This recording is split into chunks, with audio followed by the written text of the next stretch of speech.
तो hello hello hello मेरे बहनता जी, कैसे हैं आप लोग। तो welcome back to my YouTube channel SC वाला। तो I am Sunny Rawat, I am in HR sir and chemistry your chemistry educator. तो जैसा कि आप लोगों को पता था, कल अपन लोग एक पार्ट में हम लोगों ने क्या पढ़ा था, नॉर्मलता के बारे में जान लिया था। और मैं आज आप लोग पढ़ाने वाला हूँ विलेयता।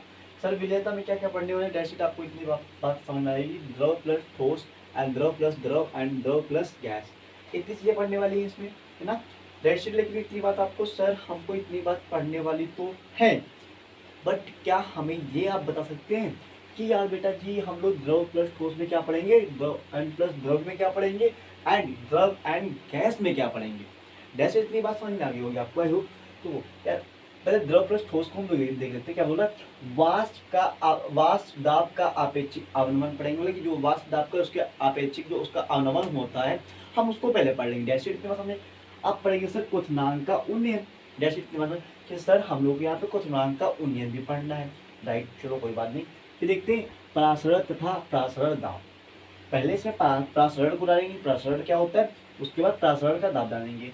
हमने का नेम अभी तत्व कहाँ पढ़ना है। फिर यहाँ पे हमारे पास एक राउल्ट्स भाई साहब आते हैं बेटा जी।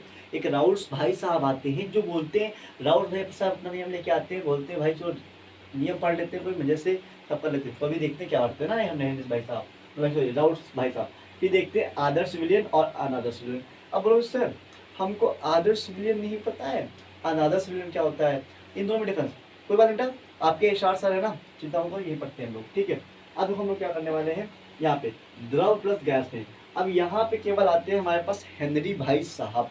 हेनरी भाई साहब क्या बोलते हैं कि भाई चलो हम लोग पहले हेनरी का नियम, अपना नियम दे देते हैं, उसके बाद इनके अनुप्रयोग बता देते हैं। तो जैसे इतनी बात समझ में आ गई होगी आप लोगों को। बट सर इतनी बात तो समझ में आ गई, क्या आप मुझे बता सकते हैं अभी कि यहाँ पे इसमें क्या पढ़ना है। चलो एक मिनट रुको बेटा, मैं आपको बताता हूँ थोड़ा, ठीक है। मुझे एक मिनट बेटा जी।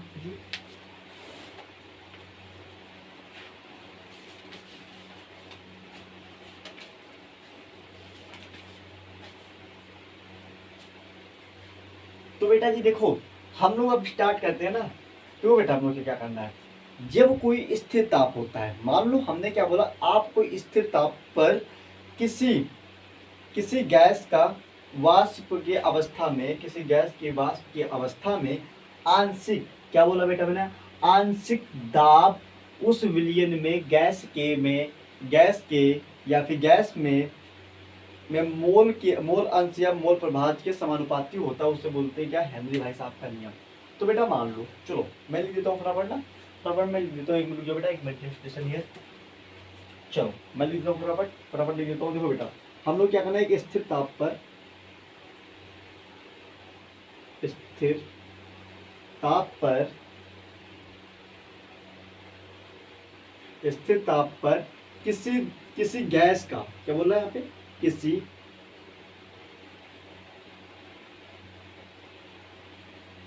गैस गैस गैस का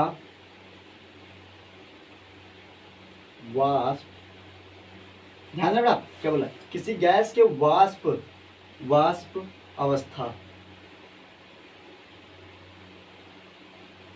ध्यान रखना, किसी वाष्प अवस्था में, क्या बोलो बेटा, किसी वाष्प अवस्था में आंशिक,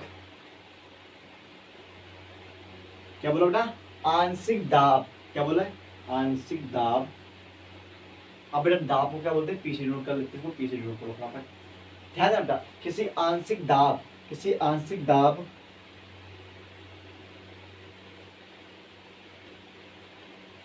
दाब उस विलयन में, आंशिक दाब उस विलयन में, क्या बेटा, आंशिक दाब उस विलयन में, सॉरी उस विलयन में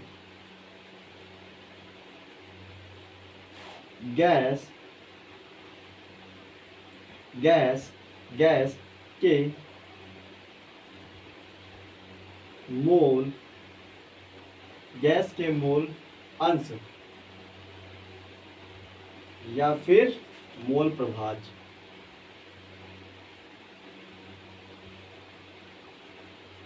मोल प्रभाज के समानुपाती होता है, मोल प्रभाज के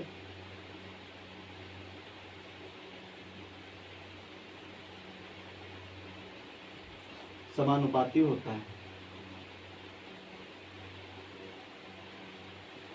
क्या होता है बेटा?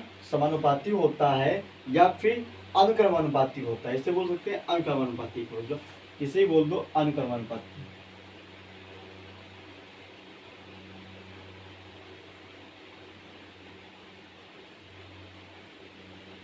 अनुक्रमानुपाती रेस्ट्रिक्ट इतनी बात समझ में आ गई होगी आप लोगों को। ठीक है, तो क्या कहलाता है? हेनरी भाई साहब का नियम कहलाता है।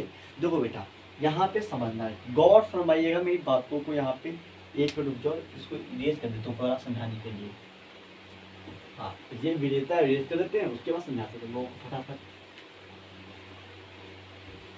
देखो, आप लोगों ने क्या किया सर? स्थिर ताप पर किसी गैस का वाष्प अवस्था में आंशिक दाब, जैसे फिर से नोट करते हैं, उस विलयन में आंशिक दाब उस विलयन में गैस के मोल अंश या फिर मोल प्रभाज के समानुपाती होता है या फिर अनुक्रमानुपाती होता है, उसे बोलते हैं हेनरी भाई साहब का नियम। ठीक है बेटा, मान लो उसको समझना हो। सर बेटा आप मान लो बेटा, या फिर बोलो सर मान लीजिए ये एक स्थिर ताप पर क्या मैं एक विलयन गर्म कर रहा हूँ, हीट कर रहा हूँ। क्या कर रहा हूँ? यहाँ पे हीट कर रहा हूँ। ये यहाँ पे आग जल रही है इस तरह से। ठीक है, अब इसको हीट कर रहा हूँ तो ताप पर एक स्थिर ताप है बेटा, मान लो यहाँ पे 20 डिग्री सेल्सियस के हिसाब से हम लोग क्या कर रहे हैं, इसको हीट कर रहे हैं, तो 20 डिग्री सेल्सियस का ताप है। तो किसी गैस का वाष्प, मतलब इसमें ये गैस होगी, अब इसका जो वाष्प निकलेगा बेटा, वाष्प समझते हैं ना, वाष्प निकलेगा वाष्प अवस्था में आंशिक दाब, जो वाष्प अवस्था में उसका आंशिक दाब होगा, आंशिक दाब होगा, और उस विलयन में गैस के मोल जो, अब बेटा मान लो ये मान लो एक विलयन है, ये एक विलयन है। अब इस विलयन में जो गैस के मोल होंगे, तो गैस के मोल होंगे या फिर मोल इसके समानुपाती जो होगा या फिर अनुक्रमानुपाती होगा, उसे ही बोलते हैं हेनरी भाई साहब का नियम। सर क्या इसको हम बता सकते हैं? तो बेटा देखो, एक मिनट बता दो, एक मिनट जो, अब बेटा प्रेशर, अब इसमें तो था प्रेशर, यहाँ पे ध्यान देना प्रेशर क्या होता है। प्रेशर इसे बोलते हैं दाब। ठीक है, प्रेशर या फिर दाब बोल लो। अब बेटा क्या होता है, इसमें गैस की मात्रा घुलेगी। क्या बोलता है? गैस की मात्रा घुलेगी, गैस की मात्रा घुलेगी। पहले इतना देख लो, गैस की मात्रा घुलेगी। अब देखो यहाँ पे तुमको क्या बेटा ध्यान देना है यहाँ पे आप लोग, अब यहाँ पे गैस की मात्रा घुलेगी।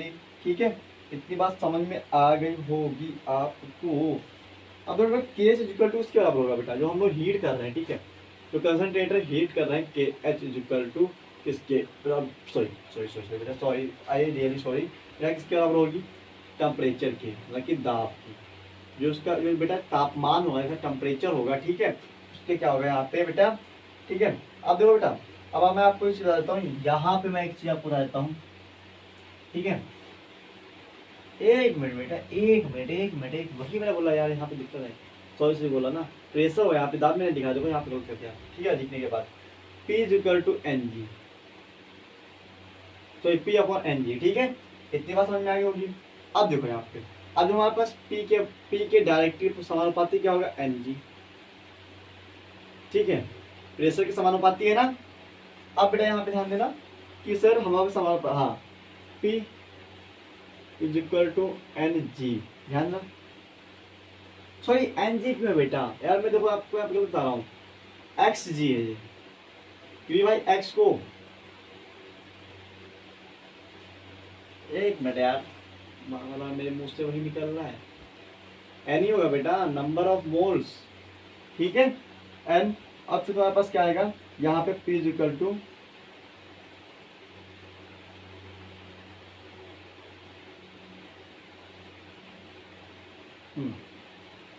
P is equal to k h x g. ठीक, अब क्या बोलो भाई, ये क्या बेटा हमारे पास है? ये हेनरी स्थिरांक है, आपको पता है हेनरी स्थिरांक,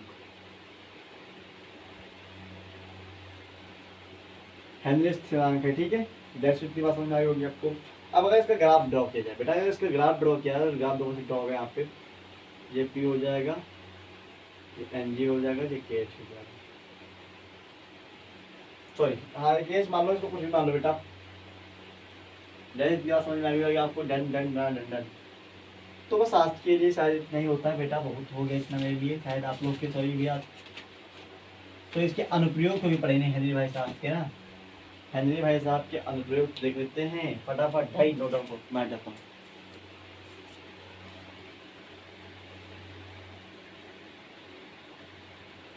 हाँ, हो गया होगा आप लोग का योग। इसमें थोड़ा फटाफट, ज़्यादा टाइम नहीं है।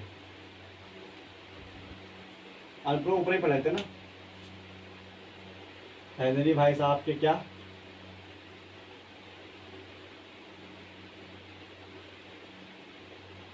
अनुप्रयोग।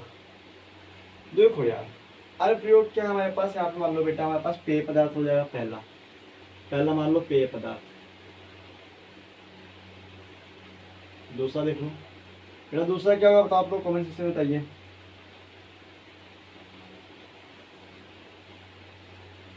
गोताखोर जानते हैं आप लोग, जो समुद्र में जाते हैं बेटा, जो समुद्र में आते हैं वो गोताखोर कहलाते हैं। जिसे बोलते हैं हेनरी का पर्वतारोही।